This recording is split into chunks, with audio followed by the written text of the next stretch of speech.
എല്ലാവർക്കും എൻ്റെ പുതിയ വീഡിയോയിലേക്ക് സ്വാഗതം.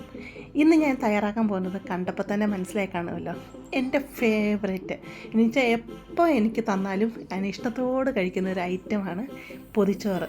എല്ലാവർക്കും എനിക്കൊന്ന് ഫേവറേറ്റ് ആണെന്ന് തോന്നുന്നില്ലേ? സ്കൂളിലൊക്കെ പഠിക്കുന്ന ടൈമിൽ നമ്മൾ ഈ പൊതിച്ചോറ് കൊണ്ടുപോകാറുണ്ടല്ലോ. അന്ന് എപ്പോഴും ഇലയൊന്നും ആയിരിക്കത്തില്ല, ടിഫിൻ ബോക്സ് ആയിരിക്കും.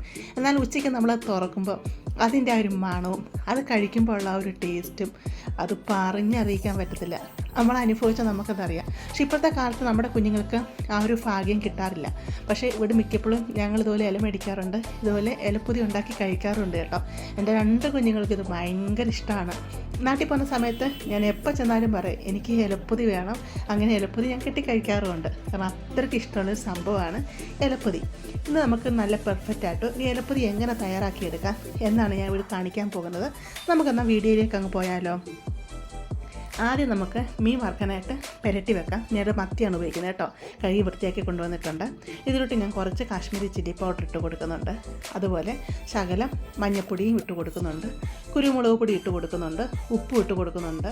ശകലം വിനാഗിരി ഒഴിച്ച് കൊടുക്കുന്നുണ്ട്. വിനാഗിരിക്ക് പകരം നാരങ്ങനീര് വേണമെങ്കിൽ അത് പിഴിഞ്ഞൊഴിക്കാവുന്നതാണ് കേട്ടോ. എന്നിട്ട് ശകലം വെള്ളം കൂടെ മിക്സ് ചെയ്തിട്ട് നമുക്കിതിന് നല്ലതായിട്ട് കുഴച്ചെടുക്കാം. എന്നിട്ട് മീൻ നമുക്ക് ഇതിലോട്ട് അങ്ങ് പുരട്ടി നല്ലതായിട്ട് വെക്കാം. അരമണിക്കൂർ എന്തെങ്കിലും കുറഞ്ഞത് റെസ്റ്റ് ചെയ്യാൻ വെക്കണം. കാരണം മീനിലോട്ട് അരപ്പൊക്കെ പിടിക്കണമല്ലോ. അതുകൊണ്ട് വെളിയിൽ തന്നെ വെച്ചിരുന്നാൽ മതി. അധിക സമയം വെക്കുവാണെങ്കിൽ ഫ്രിഡ്ജിലെ ചിൽ ട്രേ വെക്കുക. എനിക്ക് മീനിൻ്റെ കുറച്ച് പരിഞ്ഞിലും കൂടെ ഉണ്ടായിരുന്നു കേട്ടോ. അതും കൂടെ എൻ്റെ കൂട്ടത്തിയിട്ട് ഞാൻ പുരട്ടി വെക്കുന്നുണ്ട്.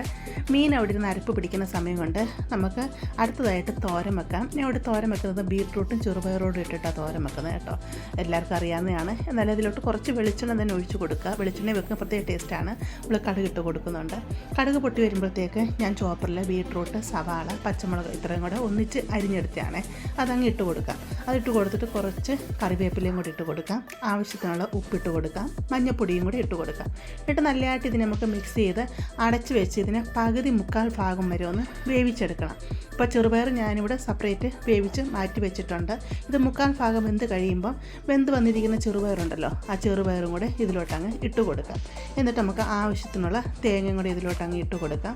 തേങ്ങ കൂടി ഇട്ട് കൊടുത്ത് നല്ലതായിട്ട് ഇളക്കി മിക്സ് ചെയ്തിട്ട് അതവിടുന്ന് ഒരു 5 മിനിറ്റ് കൂടെ വേകാനായിട്ട് വെക്കാം. ബീട്രൂട്ടും ചെറുപയറും എല്ലാം വെന്തതാണല്ലോ, 5 മിനിറ്റ് മാത്രം വെച്ചാൽ മതി. അപ്പോഴത്തേക്ക് നമുക്ക് ചമ്മന്തി അരച്ചെടുക്കാം. അതിനുവേണ്ടി തേങ്ങയിലോട്ട് കൊച്ചുള്ളിയും ചെറുതായിട്ട് അരിഞ്ഞ ഇഞ്ചിയും അതുപോലെ കുറച്ച് കറിവേപ്പില, ഒത്തിരി കറിവേപ്പില വേണ്ട കേട്ടോ, അതും കാശ്മീരി ചില്ലി പൗഡർ കുറച്ചും ആവശ്യത്തിന് ഉപ്പും അതുപോലെ ചെറിയൊരു കഷ്ണം പിഴുപുളിയും കൂടെ ഇതിലൂടെ ഇട്ട് കൊടുക്കുന്നുണ്ട്. എന്നിട്ട് നമുക്കിതിനെ അങ്ങ് അരച്ചെടുത്തുകൊണ്ട് വരാം.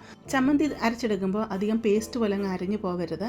അപ്പോൾ ഈ രീതിയിൽ ചമ്മന്തി അരച്ച് നല്ല ഉരുട്ടി എടുത്ത് വെച്ചിട്ടുണ്ട്. അത് മാറ്റി വെക്കാം. അപ്പോഴത്തേക്ക് തോരനൂടെ വെന്ത് വന്നിട്ടുണ്ട് കേട്ടോ. തോരൻ അടിപൊളി ടേസ്റ്റോടുകൂടി ആയി വന്നിട്ടുണ്ട്.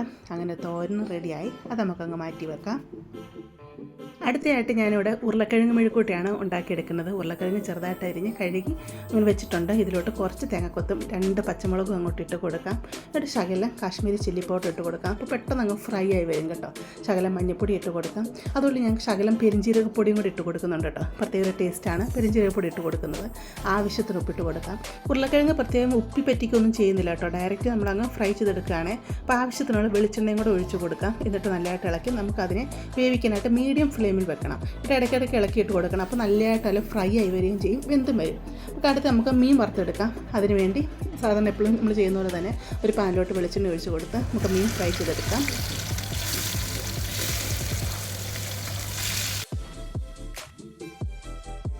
മീൻ ഇവിടെ ഫ്രൈ ആയി വന്നിട്ടുണ്ട്. അതുപോലെ ഉരുളക്കിഴങ്ങ് മെഴുക്കുട്ടിയും നല്ല രീതിയിൽ തന്നെ ഇവിടെ ഫ്രൈ ആയി വന്നിട്ടുണ്ട്. ഇലപ്പൊതിയുടെ മെയിൻ ഐറ്റമാണ് മുട്ട പൊരിച്ചത്. നമുക്കിനി അടുത്ത മുട്ട പൊരിക്കാം.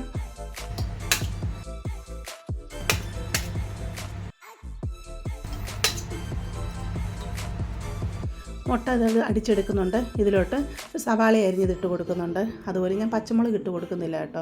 കുഞ്ഞുങ്ങൾക്ക് ഈ മുട്ടയ്ക്കകത്ത് പച്ചമുളക് എടുക്കുമ്പോൾ അവർക്ക് അത് കടിക്കാൻ ഭയങ്കര ബുദ്ധിമുട്ടാണ്.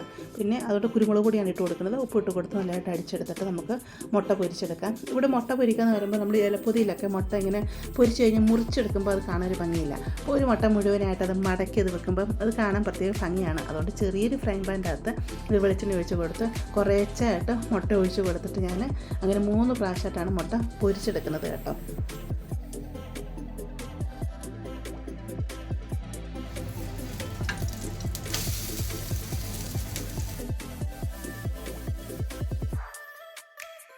അങ്ങനെ മുട്ടയെല്ലാം ഇവിടെ റെഡിയായി വന്നിട്ടുണ്ട്. അതുപോലെ ചോറും വെന്ത് വന്നിട്ടുണ്ട് കേട്ടോ. ഇനി നമുക്ക് അടുത്തതായിട്ട് ഇല വാട്ടിയെടുക്കാം.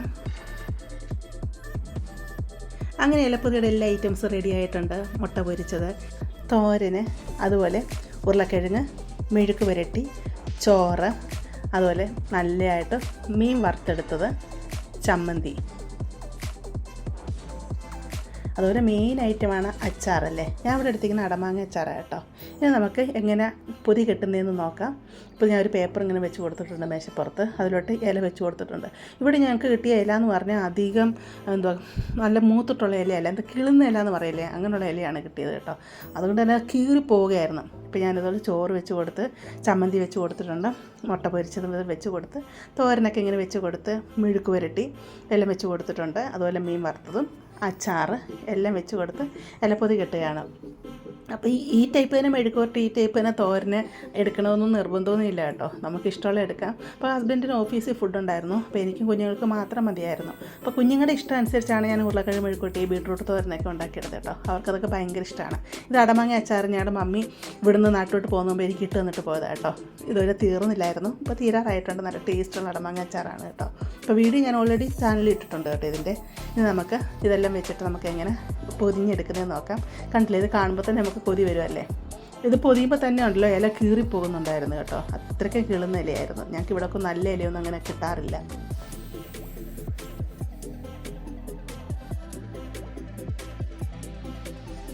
അതുപോലെ ചൂട് ചോറാണ് കേട്ടോ നമ്മൾ ഇതുപോലെ പൊതിഞ്ഞ് കെട്ടുന്നത്. ആ ചൂട് ചോറ് ഈ ഇലയിലോട്ട് ഇരുന്നിട്ട് ആ ചൂടിൽ ഈ ഇലയുടെ ഫ്ലേവർ അതിലോട്ട് ഇറങ്ങണം. എന്നിട്ട് നമ്മളൊരു അരമണിക്കൂറെങ്കിലും ഇതിനെ നമ്മൾ വെച്ചിട്ടേ കഴിക്കാവൂ. 1 മണിക്കൂർ വെക്കുകയാണെങ്കിൽ അത്രയും നല്ലത്. എന്നിട്ട് നമ്മൾ ഇത് തുറക്കുമ്പോൾ ആ ഇലയുടെ ഒരു മണോ ഇതിൻ്റെ എല്ലാത്തിനും മണോ എന്ന് പറയുമ്പോൾ തന്നെ ഉണ്ടല്ലോ നമ്മുടെ കൺട്രോൾ പോകും. അത്രയ്ക്കും നല്ല അടിപൊളി ടേസ്റ്റുള്ള ഇലപ്പൊതിയാണ്. അപ്പോൾ എൻ്റെ ഇലപ്പൊതി ഇതാണ്. കണ്ടില്ലേ, നിങ്ങൾക്കിത് ഇഷ്ടപ്പെട്ടോ? നിങ്ങൾക്കിങ്ങനെ ഇലപ്പൊതി കഴിക്കാൻ താല്പര്യമാണോ? എൻ്റെ മക്കൾക്ക് ഞാൻ മുമ്പ് പറഞ്ഞല്ലോ ഭയങ്കര ഇഷ്ടമുള്ള സംഭവമാണ്. എത്ര പേർക്ക് ഇതിങ്ങനെ ഇലപ്പൊതി കഴിക്കാൻ ഇഷ്ടമുണ്ട് ഉള്ളവരൊക്കെ ഒന്ന് ലൈക്ക് ചെയ്യുക കേട്ടോ. അതുപോലെ നിങ്ങൾ അഭിപ്രായം അറിയിക്കുക കേട്ടോ. ഇതുപോലെ നിങ്ങൾക്ക് പുതിയ പുതിയ വീഡിയോസൊക്കെ കാണാനായിട്ട് എൻ്റെ ചാനൽ ഒന്ന് സബ്സ്ക്രൈബ് ചെയ്ത് സപ്പോർട്ട് ചെയ്യുക. അതുപോലെ ലൈക്ക് ചെയ്യുക, നിങ്ങളുടെ ഫീഡ്ബാക്ക് അറിയിക്കുക കേട്ടോ. കേരളം വിട്ട് പുറം രാജ്യങ്ങളിലൊക്കെ ആയിരിക്കുന്നവർ അവരുടെ കുഞ്ഞുങ്ങൾക്ക് എപ്പോഴെങ്കിലൊക്കെ ഇങ്ങനെ സമയമുള്ള സമയത്ത് ഇതുപോലെ ഇല മേടിച്ചിട്ട് ഇതുപോലെ പൊതിച്ചോറായിട്ടൊന്ന് കെട്ടിക്കൊടുക്കണം കേട്ടോ. മിക്ക ആൾക്കാരും അത് ചെയ്യാറുണ്ട്. എല്ലാവർക്കും അത് ഇഷ്ടമുള്ള സംഭവം. പക്ഷേ എല്ലാവരും ഇപ്പം ബിസി ആയിട്ടുള്ള ആൾക്കാരല്ലേ, അവർക്കൊന്നിനും സമയം കിട്ടാറില്ല. നമുക്ക് അധികം കൂട്ടാനൊന്നും വേണ്ട. ആകെ ചമ്മന്തി, ഒരു മുട്ട പൊരിച്ചത്, ഒന്നെങ്കിൽ തോരൻ, അതല്ലെങ്കിൽ മെഴുക്ക് പുരട്ടി, ഇത്രയും മാത്രം മതി. ഇത് ഇലയിലോട്ട് വെച്ച് ഇത് കെട്ടി കഴിക്കാമെന്ന് പറയുമ്പോൾ തന്നെ അതിനൊരു പ്രത്യേക ടേസ്റ്റ് തന്നെയാണ്. അപ്പോൾ എല്ലാവരും ഇത് ട്രൈ ചെയ്ത് നോക്കുക. നമുക്കിനി ഒരു പുതിയ വീഡിയോ ആയിട്ട് അടുത്ത ദിവസം കാണാം.